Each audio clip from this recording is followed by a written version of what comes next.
अगली मौत किसकी? संजीव अपने दोस्तों राघव और प्रतीक के साथ बियर बार में बैठकर बियर पी रहा था। संजीव आज बहुत खुश लग रहा था। अरे यार, आज की पार्टी में तो मजा आ गया। तुम दोनों दोस्तों के साथ तो मेरी जिंदगी इतनी अच्छी है कि क्या बताऊं कितनी अच्छी है। अरे भाई, अब दोस्ती की है तो जीना मरना सब साथ में। हाँ अरे यार सुनो, जल्दी से एक बियर और ऑर्डर करते हैं ना, एक आखिरी, और उसके बाद ये जश्न यही खत्म हो जाएगा। अरे हाँ, क्यों नहीं। वेटर, जल्दी से 2 बियर की बोतल लेकर आओ। आज मेरे दोस्तों को जश्न मनाना है, क्यों? इतने में वहाँ पर एक बहुत सुंदर लड़की हाथ में बियर की बोतल लेकर उसके पास आती है। ये लीजिए, आपने बियर ऑर्डर की थी ना, मैं लेकर आ गई। क्या बात है यार, इस बार की वेटर तो बड़ी सुंदर है। अब बियर लेकर आई हो तो अपने हाथों से ही पिला दो ना। हाँ, क्यों नहीं, जैसा आप बोलोगे मैं वैसा ही करूँगी। क्या बात है यार, अब तो लगता है रोज यही आना पड़ेगा। उसके बाद वो लड़की उन तीनों को बियर सर्व कर देती है। पार्टी करने के बाद वो तीनों अपने अपने घर जाते हैं। प्रतीक, संजीव और राघव को उनके घर छोड़कर जैसे ही अकेला अपनी कार में आकर बैठता है तो अचानक उसे एहसास होता है जैसे उसकी कार की पीछे वाली सीट पर कोई बैठा हुआ है। वो तुरंत पीछे मुड़कर देखता है। तुम यहाँ क्या कर रही हो? और तुम मेरी कार में कब आई?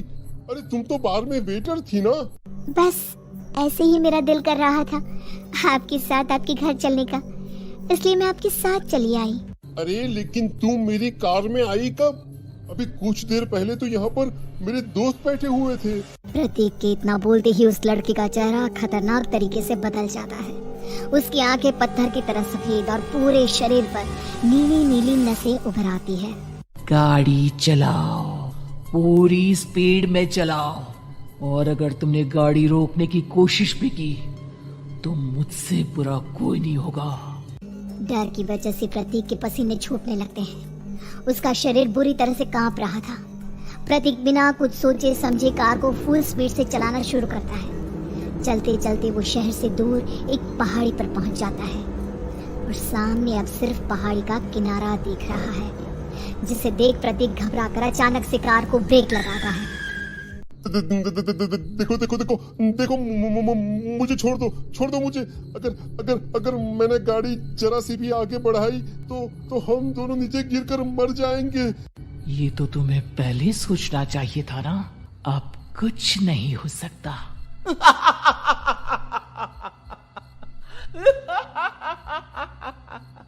छोड़ दो मुझे। नहीं, प्लीज मुझे छोड़ दो। प्लीज मुझे जाने दो। छोड़ दो मुझे। गाड़ी आगे बढ़ाओ। और तभी अचानक से बिना प्रतीक के स्टार्ट किए उनकी कार आगे बढ़ती है और गहरी खाई में गिर जाती है। उसके चीखने की आवाज चारों तरफ सुनाई देती है। तुझे मारकर मेरे कलेजे में जल रही आग को थोड़ी शांति तो मिल गई, लेकिन अभी ये कहानी खत्म नहीं हुई। और फिर अगले दिन राघव और संजीव को पता चलता है कि प्रतीक की पहाड़ी से नीचे गिरकर मौत हो गई। अरे कल रात की तो बात है यार, हम सब बैठकर पार्टी कर रहे थे, लेकिन मेरी एक बात समझ में नहीं आ रही। राघव शहर से इतना बाहर उस पहाड़ी पर इतनी रात को क्या करने गया था? अरे यार, वही सोचकर तो मैं भी परेशान हूँ। हम दोनों को छोड़ने के बाद तो वो सीधा अपने घर जाने वाला था। और वो आत्महत्या क्यों करेगा भाई? कल रात तक वो कितना खुश था, हमारे साथ सेलिब्रेट कर रहा था। हाँ, लेकिन पुलिस ने तो यही कहा है कि प्रतीक ने अपनी कार को जानबूझकर पहाड़ी से नीचे गिरा दिया और आत्महत्या कर ली। अरे यार संजीव, मेरी तो कुछ भी समझ में नहीं आ रहा है। चल ठीक है, अब मैं अपने घर जाता हूँ। Okay, bye. राघव अपने घर में अकेला था। दोपहर का वक्त था। तभी दरवाजे की घंटी बजी। कौन है? अरे 1 मिनट रुको, अभी आता हूँ। राघव ने जैसे ही दरवाजा खोला उसने देखा कि सामने एक बहुत खूबसूरत लड़की खड़ी हुई है। कौन है आप और यहाँ किससे मिलने आई हैं? देखिए ना, बाहर बारिश शुरू हो गई थी, मेरी गाड़ी खराब हो गई है। आपका घर नजर आया तो सोचा कुछ हेल्प ले लेती हूँ। क्यों नहीं, आइए ना, आइए आइए। मेरे कपड़े पूरे भीग चुके हैं, क्या आपके पास टॉवल मिलेगा प्लीज? राघव अपने बाथरूम से एक टॉवल लाकर उस लड़की को देता है। थैंक यू सो मच, अब मैं चलती हूँ। अरे इतनी क्या जल्दी है? आप चाहे तो बारिश रुकने तक यहाँ पर रुक सकती हैं। हाँ। लड़की ने पलटकर राघव की तरफ देखा। नहीं, मुझे जाना होगा, मेरा काम बाकी है। और वो वहाँ से चली गई। उस लड़की के जाने के बाद राघव अपने बाथरूम में नहाने के लिए गया और जैसे ही उसने बाथरूम में देखा तो उसका टॉवल वहीं पर लटका हुआ था। उसने टॉवल हाथ में लिया तो देखा कि उसका पूरा टॉवल खून के धब्बों से सना हुआ है। अरे अरे ये क्या? ये टॉवल तो मैंने उस लड़की को दे दिया था। ये वापस मेरे बाथरूम में कैसे आ गया? और इस पर ये खून के धब्बे कहाँ से आ गए? राघव ने आईने में देखा तो उसकी गर्दन पर एक बड़ा सा चाकू का कट लगा हुआ था जिससे खून बह रहा था, जिसे देख राघव के होश उड़ गए। हाँ, अरे ये क्या? मेरी गर्दन इतनी ज्यादा कटी हुई है और मुझे दर्द भी नहीं हो रहा है। ये क्या हो रहा है मेरे साथ? राघव घबराकर बाथरूम से बाहर आया और अपना मोबाइल उठाकर उसने संजीव को फोन लगाया। संजीव जल्दी से मेरे पास आ जाओ। मुझे लगता है कुछ बहुत बड़ी गड़बड़ है, जल्दी आ जाओ। उधर से आवाज आई, लेकिन वो आवाज संजीव की नहीं बल्कि एक लड़की की थी। कुछ अजीब नहीं हुआ है, बस तुम्हारी मौत तुमसे मिलने आई थी और तुम्हें मारकर चली गई। अब तुम इस दुनिया का हिस्सा नहीं हो राघव, इसलिए तुम्हें अपनी गर्दन के कटने का दर्द भी महसूस नहीं हो रहा। नहीं, ऐसा नहीं हो सकता, ऐसा नहीं हो सकता। कौन हो तुम? तुम्हारी मौत। अब संजीव के पास खबर पहुंचती है कि राघव ने अपने ही घर में चाकू से गर्दन काटकर आत्महत्या कर ली। ये सुनने के बाद संजीव के होश उड़ गए। वो पसीने से तरबतर हो गया और एक अनजाना डर अब उसके दिल को सताने लगा। संजीव के साथ ही उसका एक छोटा भाई राजीव भी रहा करता था। अपने भाई को इस तरह परेशान देखकर राजीव उसके पास आया। अरे भैया, क्या हुआ भैया? आप इतने घबराए हुए क्यों लग रहे हैं? प्रतीक और राघव की मौत, मेरा मतलब मेरी कुछ समझ में नहीं आ रहा भाई। अचानक से मेरे दोनों दोस्तों ने आत्महत्या क्यों कर ली? अरे वो तो मेरी भी समझ में नहीं आ रहा है भैया। हाँ, हो सकता है कि कोई परेशानी होगी और इसीलिए उन्होंने ऐसा किया होगा। हाँ, लेकिन दोनों की जिंदगी में एक साथ परेशानी और दोनों का इतनी खतरनाक तरीके से आत्महत्या करना, कहीं ऐसा तो नहीं मैं भी मर जाऊंगा? अरे आप ऐसी बातें क्यों कर रहे हैं भैया? वैसे ही मैं इतना परेशान हूँ। जब से अंजलि ने मेरा साथ छोड़ा है तब से सब कुछ बहुत अजीब सा हो गया है।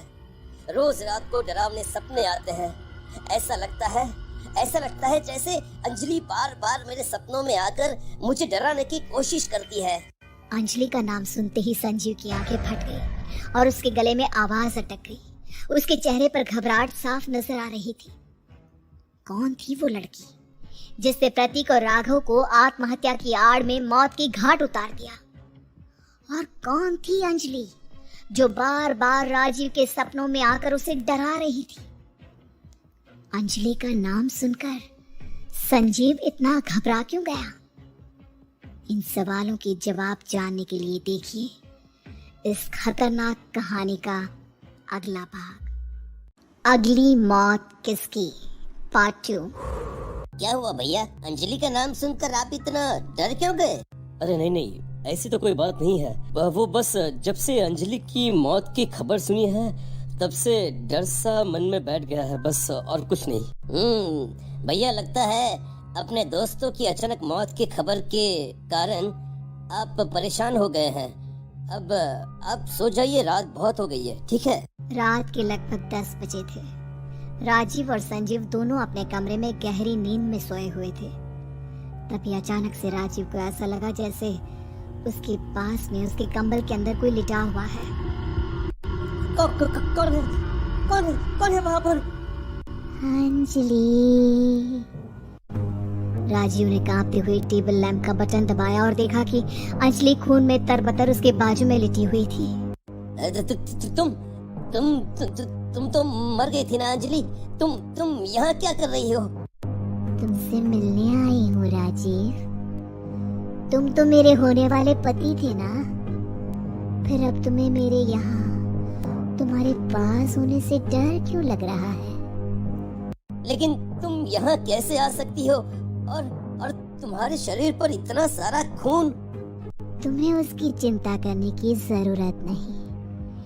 ये खून नहीं, ये तो हमारी शादी के लाल जोड़े का रंग है जो मैंने हमारे शरीर पर लगा लिया है।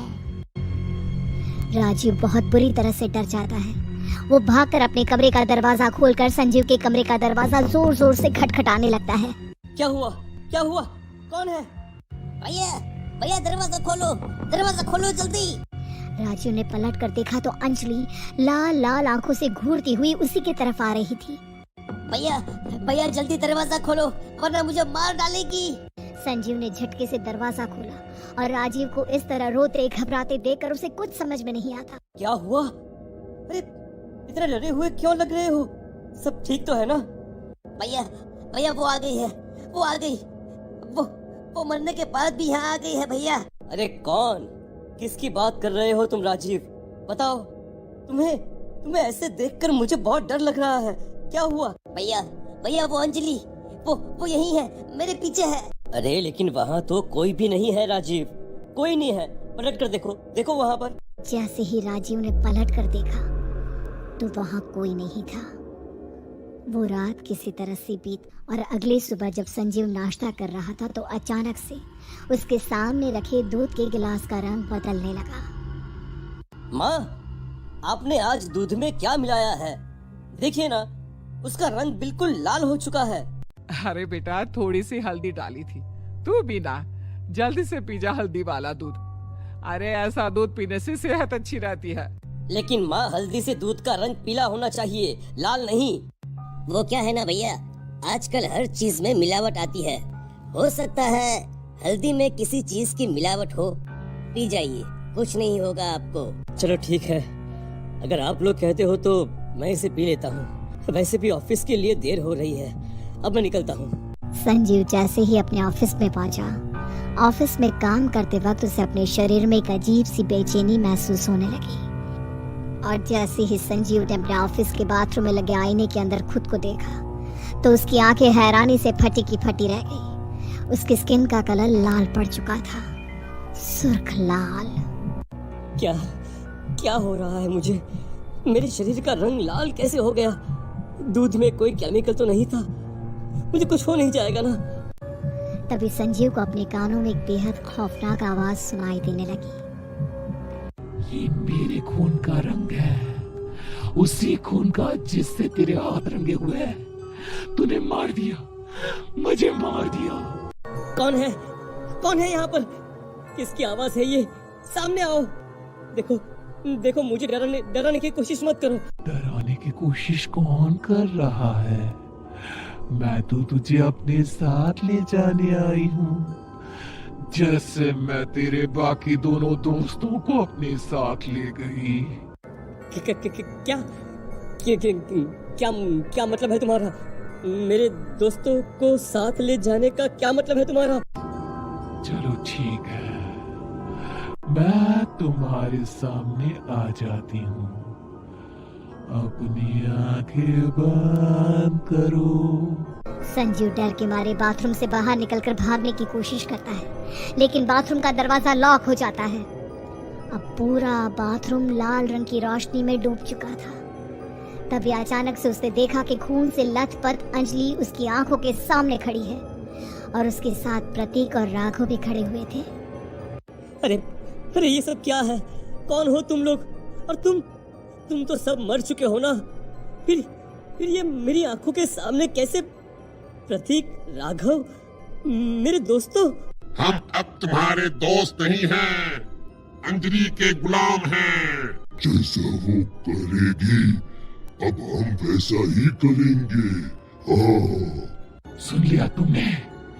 तुम्हारे ये दोनों दोस्त अब तुम्हारी नहीं मेरी बात मानते हैं। जाने दो, मुझे छोड़ दो। मुझसे बहुत बड़ी गलती हो गई है। मुझे तुम्हें नहीं मारना चाहिए था। मुझे माफ कर दो मुझे। सिर्फ इसलिए क्योंकि मैं तुम्हारे भाई से प्यार करती थी और तुम हमारी शादी होने देना नहीं चाहते थे। तुमने मुझे मार दिया, इसलिए अब बदला तो मैं लूंगी। नहीं, जाने दो मुझे, जाने दो, छोड़ दो मुझे, छोड़ दो।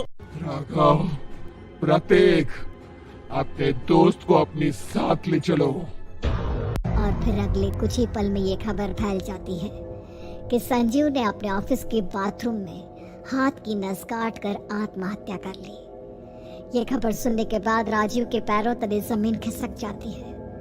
उसे लगता है कि जरूर कोई बहुत बड़ी गड़बड़ है और हो सकता है कि अब अगली बारी उसी की हो। यही सोचकर राजीव डर के मारे शहर छोड़ देता है और दूसरे शहर के एक होटल में पहुंचता है। सर, आप 313 नंबर के रूम में रुक जाइए। वो कमरा और उसके बाहर का व्यू दोनों ही बहुत अच्छे हैं, आपको जरूर पसंद आएगा। ठीक है, अगर कोई भी मुझसे मिलने आए तो उसे मना कर दीजिएगा। मेरे बारे में किसी को कुछ बताने की कोई जरूरत नहीं है, ठीक है? राजीव जब अपने कमरे में जाता है और खिड़की खोलकर बाहर देखता है, तभी वहाँ बाहर उसे 4 लोग एक साथ खड़े हुए नजर आते हैं। ये देखकर राजीव घबराकर कमरे की खिड़की बंद कर लेता है। तभी अचानक से उसे दरवाजे पर खटखटाने की आवाज सुनाई देती है। धीरे धीरे कदमों से चलकर राजीव अपने कमरे के दरवाजे के पास गया। जैसे ही उसने दरवाजा खोला तो देखा कि वो रिसेप्शन वाली लड़की खड़ी है। क्या हुआ? आप यहाँ पर क्यों आई हैं? सर, कमरे की एसी में कुछ प्रॉब्लम है और आज हमारा टेक्नीशियन अवेलेबल नहीं है, तो मैंने सोचा एक बार चेक करके देख लेती हूँ। ठीक है, आप आ जाइए। अब जैसे ही लड़की कमरे में आती है, दरवाजा बंद हो जाता है। उस लड़की की आंखें एकदम लाल हो जाती है और वो पलटकर राजीव के चेहरे की तरफ देखती है। कौन हो तुम? यहाँ पर क्या कर रही हो तुम? सर, मैंने बताया ना, मैं आपके कमरे का एसी ठीक करने आई हूँ। राजीव उस लड़की की खतरनाक आंखों को देखकर बुरी तरह से डर जाता है और भागकर उस कमरे से निकलकर वापस होटल के रिसेप्शन पर पहुंचता है। ये देखकर राजीव के डर का ठिकाना नहीं रहता जब वो रिसेप्शन पर उसी लड़की को देखता है। आप यहाँ? लेकिन अभी तो आप मेरे कमरे में ऊपर आई थी ना? सर, आप कैसी बात कर रहे हैं? मैं तो यहाँ रिसेप्शन पर हूँ। और आप कौन है? मेरा मतलब बिना चेक इन आप होटल के अंदर कैसे चले गए? क्या बकवास है? अभी कुछ देर पहले तो मैंने यहाँ पर चेकिंग किया था। आपने मुझे रूम नंबर 313 दिया था। सर, आपको कोई गलतफहमी हुई है। हमारे होटल में इस नंबर का कोई कमरा ही नहीं है। मैं पागल हो जाऊंगा मैं। क्या करूं? कहाँ जाऊं मैं? तभी अचानक से राजीव ने देखा कि वो पूरा का पूरा होटल खंडहर में तब्दील हो गया। खून से भीगी हुई अंजलि उसके सामने खड़ी थी। तुम मेरे जाल में फंस गए हो राजीव। मुझसे दूर भागना चाहते थे ना, लेकिन देखो अब और पास आ गए। क्यों कर रही हो ये सब? तुमने ही मेरे भाई और राघव, प्रतीक सबको मारा है ना? बिल्कुल ठीक पहचाना, और अब मैं तुम्हें नहीं छोड़ूंगी। अरे लेकिन क्यों? आखिर मेरे भाई ने और मैंने किया क्या है? जिस रात हमारी शादी होने वाली थी ना, उस रात तुम्हारे भाई ने पहाड़ी से धक्का देकर मुझे मार दिया, और इस काम में तुम्हारे भाई के वो दोनों दोस्त प्रतीक और राघव भी शामिल थे। अरे लेकिन मैंने क्या किया? तुम मुझसे किस बात का बदला लेने आई हो? तुम्हें अपने प्यार पर भरोसा नहीं था। अपने भाई के दिए हुए एक झूठे लेटर को तुमने सच मान लिया। तुम्हें भी इस दुनिया में रहने का कोई अधिकार नहीं। और अगले ही पल राजीव की खून में सनी लाश उस खंडहर के बीचों बीच पड़ी थी।